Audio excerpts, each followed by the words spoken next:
विद्यार्थी मित्रांनो, इयत्ता 8वीच्या अभ्यासक्रमामध्ये आपण काही पाठांचा अभ्यास करणार आहोत. इतिहासाच्या बाबतीत पाहायचं झालं तर आपण यापूर्वी वेगवेगळा इतिहास पाहिलेला आहे.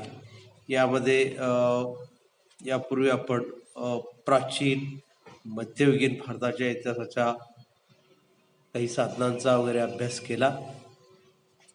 तर यामध्ये आता आधुनिक भारताचा इतिहास यातील पान नंबर 10 वरील ब्रिटिश सत्तेचे परिणाम याविषयी आपण माहिती घेणार आहोत. तर या पाठात आपण इंग्रज सत्तेचे भारतावर झालेले परिणाम याचा अभ्यास करणार आहोत. तर आपल्याला माहिती आहे की काही व्यापारी म्हणून आपल्या देशामध्ये इंग्रज आले आणि ते राज्यकर्ते बनलेले होते आणि याचा परिणाम ह्या ब्रिटिश सत्तेचा परिणाम भारतावर कशा प्रकारे झाला याबाबत आपण पाहणार आहोत. तर पहा, पहिला मुद्दा आहे की ब्रिटिश ईस्ट इंडिया कंपनीची स्थापना कशा प्रकारे भारतामध्ये झाली. तर भौगोलिक शोधामुळे युरोपीय सत्ता भारताच्या किनाऱ्यावर कशा येऊन पोचल्या हे आपण पाहिलेलं आहे. अनेक भौगोलिक क्षेत्र आपल्या भारताला लाभलेलं आहे आणि व्यापाराच्या निमित्ताने हे वेगवेगळ्या देशातील हे सत्ताधीश कसे येऊन पोचले हे आपण यापूर्वी पाहिलं. याच्यामध्ये काही पोर्तुगीज होते, डच, फ्रेंच, ब्रिटिश असे सर्व युरोपीय भारताची बाजारपेठ काबीज करण्याच्या सत्ता स्पर्धेमध्ये उतरले होते. म्हणजे अनुकूल वातावरण उत्पादनाच्या बाबतीमध्ये होतं आणि त्यामुळं की ह्या सर्व सत्ताधीशांना सत्ता स्पर्धेमध्ये भारताची बाजारपेठ काबीज करायची होती. त्यामुळे ते हे सर्व व्यापाराच्या निमित्ताने भारतावर लक्ष ठेवून होते. इंग्रज भारतात व्यापाराच्या निमित्ताने आले तेव्हा भारतात आधीच असलेल्या पोर्तुगीजांचा त्यांना कडवा विरोध होता. नंतरच्या काळात इंग्रज पोर्तुगीज यांचे संबंध मैत्रीचे होऊन विरोध कमी झाला, परंतु भारतावर वर्चस्व प्रस्थापित करण्याच्या स्पर्धेत इंग्रजांना फ्रेंच, डच आणि स्थानिक सत्ताधीश जे होते त्यांच्या विरोधाला तोंड द्यावं लागलं. आणि त्यानंतर अशा सत्ता स्पर्धेच्या संघर्षातून पहिल्यांदा इंग्रज आणि मराठे यांच्यामध्ये संघर्ष सुरू झाला. मुंबई हे इंग्रजांचं पश्चिम भारतातील प्रमुख केंद्र होतं आणि त्याच्या जवळपासचा प्रदेश मिळवण्याचा प्रयत्न होता, परंतु प्रदेशावर मराठ्यांची पकड घट्ट होती. म्हणजे महाराष्ट्रातील वेगवेगळे पेशवे होते आणि हे सर्व मग त्यामध्ये कोण माधवराव पेशवे यांच्या मृत्यूनंतर त्यांचे चुलते मग रघुनाथरावाने पेशवेपदाच्या लालसेपोटी इंग्रजांची मदत मागितली आणि त्यामुळे मराठ्यांच्या राजकारणात इंग्रजांनी शिरकाव केला. यामध्ये 1774 ते 1818 या दरम्यान मराठे आणि इंग्रज यांच्यामध्ये 3 युद्ध झाली. पहिल्या युद्धामध्ये मराठा सरदारांनी एकजुटीने इंग्रजांना तोंड दिले, त्यामुळे मराठ्यांची सरशी झाली. मराठे जिंकले गेले, परंतु 1782 साली सालवाईचा तह होऊन इंग्रज आणि मराठा युद्ध संपले.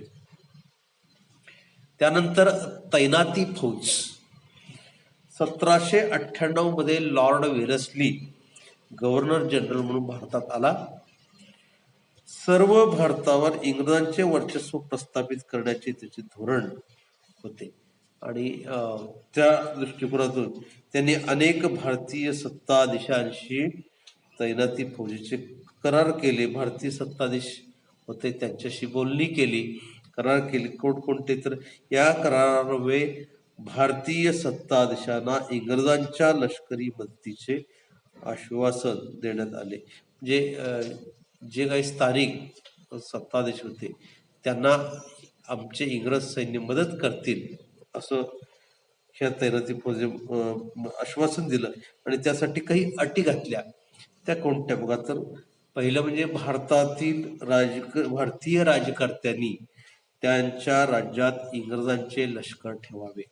म्हणजे जे काही सत्ताधीश असतील त्यांनी आमच्या इंग्रजांचं सैन्य लष्कर तरी ठेवावं.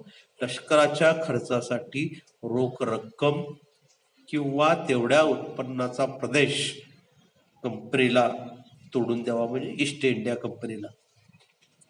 त्यांनी इतर सत्ताधीशांशी इंग्रजांच्या मध्यस्थीने संबंध ठेवावे आणि ज्यावेळेस इतर सत्ताधीशांशी काही संपर्क साधायचा असेल त्यावेळेस इंग्रजांच्या मध्यस्थीशिवाय कुठलेही बोलणे करू नये अशी अटी होत्या. त्याचबरोबर आपल्या दरबारी इंग्रजांचा रेसिडेंट प्रतिनिधी ठेवावा. म्हणजे भारतीय दरबारामध्ये इंग्रजांचा प्रतिनिधी असलाच पाहिजे अशा त्या तैनाती फौजेच्या अटी होत्या. भारतातील काही सत्ताधीशांनी ही पद्धत स्वीकारली आणि त्यामुळं स्वातंत्र्य गमावले. 1802 मध्ये दुसऱ्या बाजीराव पेशव्याने इंग्रजांशी तैनाती फौजेचा करार केला. हा करार वसईचा तह म्हणून प्रसिद्ध आहे. परंतु हा तह काही मराठा सरदारांना मान्य नव्हता आणि मग त्यामुळे दुसरे इंग्रज आणि मराठा यांच्यामध्ये युद्ध सुरू झाले. त्यातील विजयानंतर इंग्रजांचा मराठी राज्यातील हस्तक्षेप वाढू लागला. म्हणजे भारतातील सत्ताधीशामध्ये ते हस्तक्षेप करू लागले मराठी राज्यामध्ये आणि तो असह्य होऊन दुसऱ्या बाजीरावाने इंग्रजांच्या विरुद्ध युद्ध पुकारले. या युद्धात त्याचा पराभव झाला आणि 1818 मध्ये या दुसऱ्या बाजीरावाने शरणागती पत्करली इंग्रजांच्या समोर. दरम्यान मुघलांची राजधानी दिल्ली तिथं प्रत्यक्षात दौलतराव शिंदे यांच्या नियंत्रणाखाली होती. शिंद्यांच्या फौजेचा पराभव करून जनरल लेक याने मुघल बादशाला ताब्यात घेऊन हिंदुस्थान जिंकला. त्यानंतर जे सत्ताधीश होते ते म्हणजे छत्रपती प्रताप सिंह. पेशवाईचा अस्त झाला तरी सातारची जी गादी होती त्या गादीवर छत्रपती प्रताप सिंह होते. इंग्रजांनी छत्रपती प्रताप सिंहांशी तह केला आणि ग्रँड डब या अधिकाऱ्याची त्यांना राज्यकारभारात मदत करण्यासाठी नेमणूक केली. इंग्रज अधिकारी ग्रँड डब हे होते आणि परंतु नंतर त्यांना गादीवरून पदच्युत करून काशी येथे ठेवण्यात आले आणि तिथेच त्यांचा 1847 मध्ये मृत्यू झाला. म्हणजे अशा प्रकारे एक सत्ताधीश पदच्युत करून आपली सत्ता तिथं करण्याचा प्रयत्न, आपले पाय घट्ट होण्याचा प्रयत्न हे इंग्रज करत होते. मग त्यामध्ये छत्रपती प्रताप सिंहांचे कारभारी रंगो बापूजी गुप्ते यांनी इंग्लंडपर्यंत जाऊन या अन्यायाविरुद्ध दाद मागण्याचा प्रयत्न केला, परंतु त्यांच्या न्याय मिळवण्याच्या प्रयत्नाला यश आलं नाही. पुढे लॉर्ड डलहौसीने दत्तक विधान नामंजूर करून 1848 मध्ये सातारचे राज्य खालसा केले. तर छत्रपती प्रताप सिंहांच्या सातारा शहरामध्ये जर येवतेश्वर देवालयाच्या मागील बाजूस तुम्ही पाहिलं तर महादारा इथे तलाव बांधून त्यांनी शहरामध्ये पाणी पुरवठा केला होता. रस्ते बांधले होते. रस्त्यांच्या दोन्ही बाजूला झाडे लावली होती. मुला मुलींसाठी संस्कृत, मराठी, इंग्रजी शिकवण्यासाठी पाठशाळा बांधली. तिथे छापखाना काढला. अनेक उपयुक्त ग्रंथ छापून घेतले. त्यांचा 1827 साली राजनीतीविषयक सभानेती नावाचा एक ग्रंथ त्यांनी लिहून छापला. त्यांनी साताऱ्याहून महाबळेश्वर ते प्रतापगडपर्यंतचा रस्ता तयार केला. तोच रस्ता पुढे महाडपर्यंत झाला. तर छत्रपती प्रताप सिंह हे रोजनिशी स्वतः लिहित असत. असे ह्या छत्रपती प्रताप सिंह यांच्याबद्दलची माहिती आपल्याला पाहायला मिळते. त्यानंतर जो मुद्दा आहे तो म्हणजे ब्रिटिश सत्तेचे भारतावरील परिणाम. हे अशा प्रकारे सत्ताधीश झाले, परंतु त्याचे वेगवेगळे परिणाम भारतावर झालेले आपल्याला पाहायला मिळतात. तर त्यातील पहिलं म्हणजे दुहेरी राज्यव्यवस्था.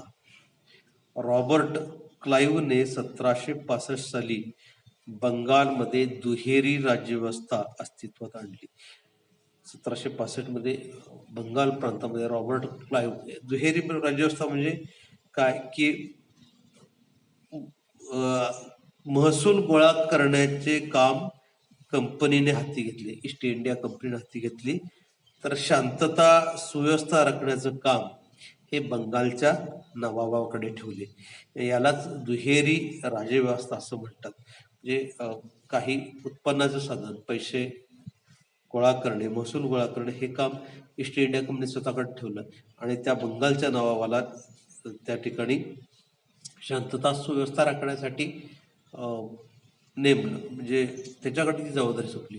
अशा प्रकारे ही दुहेरी राज्यव्यवस्था ब्रिटिशांनी केली. दुहेरी राज्यव्यवस्थेचे परिणाम त्यामुळं कालांतरानं काय व्हायला लागलं की सामान्य जनतेकडून कर रूपाने वसूल केलेले पैसे कंपनीतील अधिकाऱ्यांनी स्वतःच्या खिशात घातले. म्हणजे अशा प्रकारे हे भ्रष्ट व्हायला लागले इंग्रज. भारतातील व्यापाराचा मक्ता फक्त ईस्ट इंडिया कंपनीला दिल्यामुळं इंग्लंडमधील अनेक व्यापाऱ्यांना कंपनीचा हेवा वाटत होता. व्यापाराचा मक्ता हा ईस्ट इंडिया कंपनीला, त्यामुळं साहजिकच इंग्लंडमधल्या व्यापाऱ्यांना कंपनीबद्दल अधिक आपलेपणा वाटायला लागला आणि कंपनीच्या भारतावरील कारभारावर इंग्लंडमध्ये टीका होऊ लागली. तेव्हा कंपनीच्या कारभारावर नियंत्रण ठेवण्यासाठी इंग्लंडच्या पार्लमेंटने काही कायदे केले.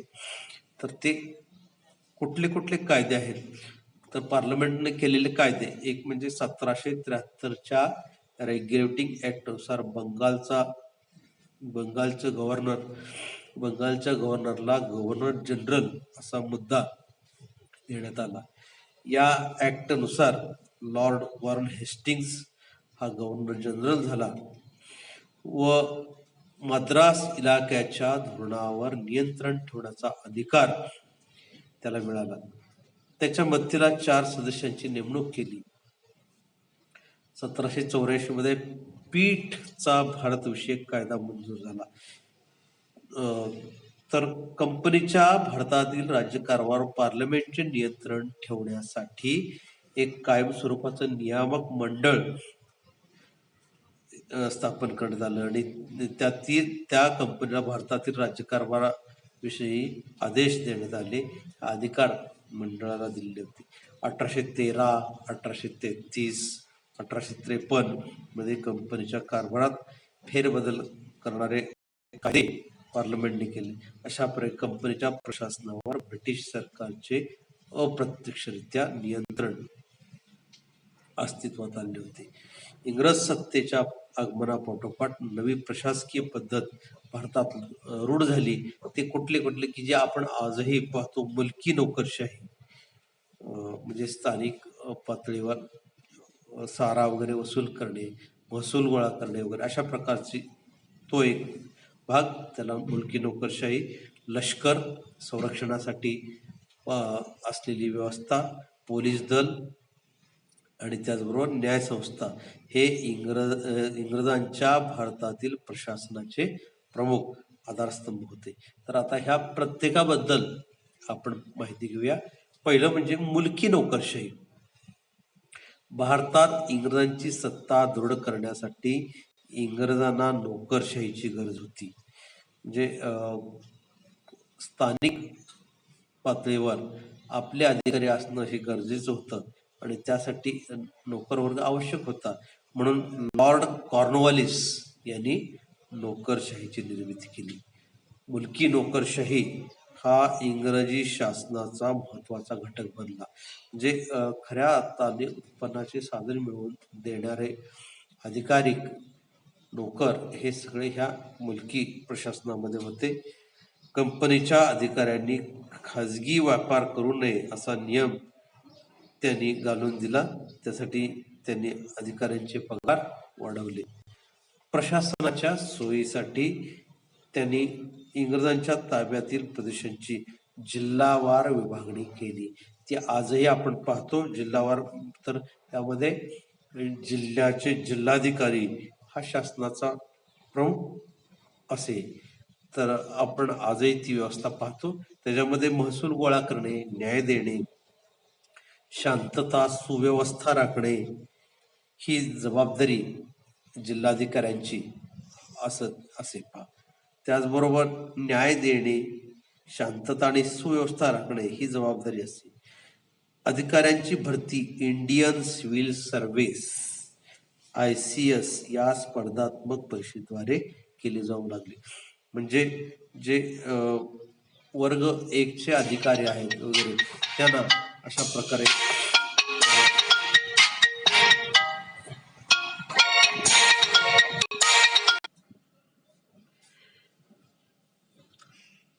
बघा अधिकाऱ्यांची भरती ही इंडियन सिव्हिल सर्व्हिस ICS या स्पर्धात्मक परीक्षेद्वारे होऊ लागली होती. त्यानंतर लष्कर आणि पोलीस दल यांची व्यवस्था कशा प्रकारे? भारतातील इंग्रजांच्या ताब्यातील प्रदेशाचे संरक्षण करणे, नवे प्रदेश हस्तगत करणे आणि भारतातील इंग्रजांविरोधी उठाव मोडून काढणे ही लष्कराची कामे होती. देशात कायदा आणि सुव्यवस्था राखणे हे पोलीस दलाचे काम असायचे. त्यानंतर जी व्यवस्था होती ती न्याय व्यवस्था. इंग्लंडमधील न्याय व्यवस्थेच्या धर्तीवर इंग्रजांनी भारतात नवी न्याय व्यवस्था स्थापन केली. म्हणजे इंग्लंडमध्ये कशा प्रकारची न्याय व्यवस्था आहे तशाच प्रकारची व्यवस्था भारतामध्ये करण्याचा प्रयत्न केला. प्रत्येक जिल्ह्यात मुलकी खटल्यासाठी दिवाणी न्यायालय आणि फौजदारी खटल्यासाठी फौजदारी न्यायालय स्थापन करण्यात आले. आजही आपली व्यवस्था तशीच आहे की मुलकी न्यायालय आणि दुसरं फौजदारी न्यायालय. त्याच्या निर्णयाच्या फेरविचारासाठी उच्च न्यायालयाची स्थापना देखील केली होती. त्यानंतर कायद्यापुढील समानता. भारतामध्ये पूर्वी ठिकठिकाणी वेगवेगळे कायदे होते. न्यायदानात जातीनुसार भेदभाव केला जाई. लॉर्ड मेकालेच्या नेतृत्वाखाली स्थापन झालेल्या विधी समितीने कायद्याची संहिता तयार केली. परंतु ज्यावेळेस ब्रिटिश सत्ताधीश आले, व्यवस्थापन करायला लागले, त्यामध्ये त्यांनी कायद्यापुढे सर्व समान अशी व्यवस्था केली. लॉर्ड मेकालेने एक समिती स्थापन केली, त्यामध्ये एक कायद्याची संहिता तयार केली. सर्व भारतात एकच कायदा लागू केला. कायद्यापुढे सर्व समान आहेत हे तत्व इंग्रजांनी रूढ केले. परंतु यामध्ये काही दोष होते.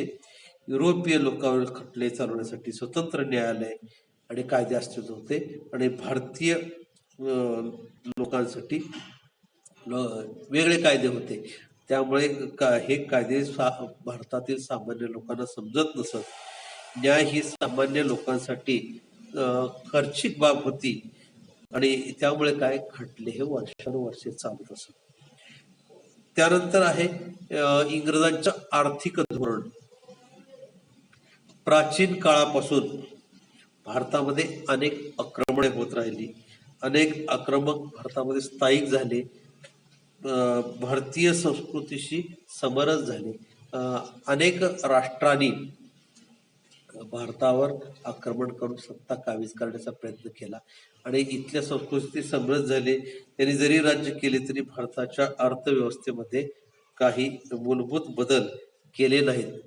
परंतु इंग्रजांनी मात्र तसे केलं नाही. तर इंग्लंड हे एक आधुनिक राष्ट्र होतं. औद्योगिक क्रांतीमुळे तिथं भांडवलशाही अर्थव्यवस्था रूढ झालेली होती आणि या व्यवस्थेला पोषक अशी अर्थव्यवस्था भारतामध्ये होती आणि तिथं सगळी व्यवस्था भारतामध्ये रुजवली, त्यामुळे इंग्लंडचा आर्थिक लाभ झाला, परंतु भारतीयांचे मात्र आर्थिक शोषण व्हायला लागले. इंग्रजांचे जमीन महसूल विषयक धोरण. तर इंग्रजी अंमल सुरू होण्यापूर्वी खेड्यातील अर्थव्यवस्था स्वयंपूर्ण होती. शेती व इतर उद्योग यांच्याद्वारे गावाच्या गरजा गावातच भागत असत. बघा म्हणजे काय की आपल्या जी काही व्यवस्था असते गावातल्या गावात पाहिजे, ज्या लोकांच्या गरजा गावातल्या गावात पूर्ण होत असत. जमीन महसूल हे उत्पन्नाचं प्रमुख साधन होतं. इंग्रज पूर्व काळात पिकानुरूप शेतसारा हा आकारला जात असे. त्यामुळं पीक चांगले आले तर चारा भरायचा, जर नाही आले तर त्यामध्ये सूट दिली जात असे, अशी व्यवस्था होती. आणि महसूल हा धान्य रूपाने गोळा केला जाई, म्हणजे वस्तू विनिमय पद्धत होती. एकमेकाकडे वस्तू द्यायच्या आणि आपापल्या दैनंदिन गरजा भागवायच्या, अशी व्यवस्था असल्यामुळं वस्तू विनिमय पद्धत असल्यामुळं काय की अशा प्रकारे हे धान्य रूपानं कर वगैरे गोळा केला जात असे. त्यानंतर शेतसारा भरण्यास उशीर झाला तर शेतकऱ्यांच्याकडून जमीन वगैरे काही काढून घेतली जात नव्हती. उत्पन्न वाढवण्यासाठी इंग्रजांनी महसूल पद्धतीमध्ये महत्वाचे बदल केले. इंग्रजांनी जमिनीची मोजणी करून जमिनीच्या क्षेत्रानुसार शेतसाऱ्याची आकारणी निश्चित केली. रोख रकमेत आणि ठराविक वेळेत शेतसारा भरावा अशी सक्ती केली. शेतसारा वेळेत नाही भरला तर त्या शेतकऱ्याची जमीन जप्त केली जाईल असा नियम केला. महसूल गोळा करण्याची इंग्रजांची पद्धत भारताच्या वेगवेगळ्या भागामध्ये वेगवेगळी होती आणि त्यामुळं शेतकऱ्यांचं शोषण केलं जाईल, त्यांच्यावर अन्याय केला जात असे. त्यानंतर आहे ते म्हणजे नव्या जमीन महसूल व्यवस्थेचे काय परिणाम झाले. नव्या जमीन महसूल व्यवस्थेमुळे अनिष्ट परिणाम हे भारताच्या ग्रामीण जीवनावर झाले. शेतसारा भरण्यासाठी येईल त्या किमतीला शेतकरी पीक विकू लागले. व्यापारी आणि दलाल वाजवीपेक्षा कमी दराने माल खरेदी करू लागले आणि त्यामुळं काय व्हायला लागलं की शेतकऱ्यांना सारा भरण्यासाठी सावकारांकडे आपल्या जमिनी गहाण ठेवून सारा भरावा लागेल किंवा कर्ज काढावे लागेल. त्यामुळे शेतकरी हे कर्जबाजारी झाले. कर्जफेड झाली नाही तर त्यांना आपल्या जमिनी विकाव्या लागत. सरकार, जमीनदार, सावकार, व्यापारी हे सर्व शेतकऱ्यांचे शोषण करत असत. त्यानंतर जो आहे ते शेतीचं व्यापारीकरण कशा प्रकारे करू लागले पहा की पूर्वी शेतकरी प्रामुख्यानं अन्नधान्य पिकवत असत.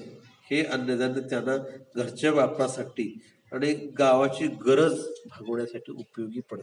वस्तू विनिमय पद्धत असल्यामुळं गावातल्या गावात एकमेकाच्या गरजा भागवणे आणि घरच्या घरी उत्पन्न अशा प्रकारे होत होते.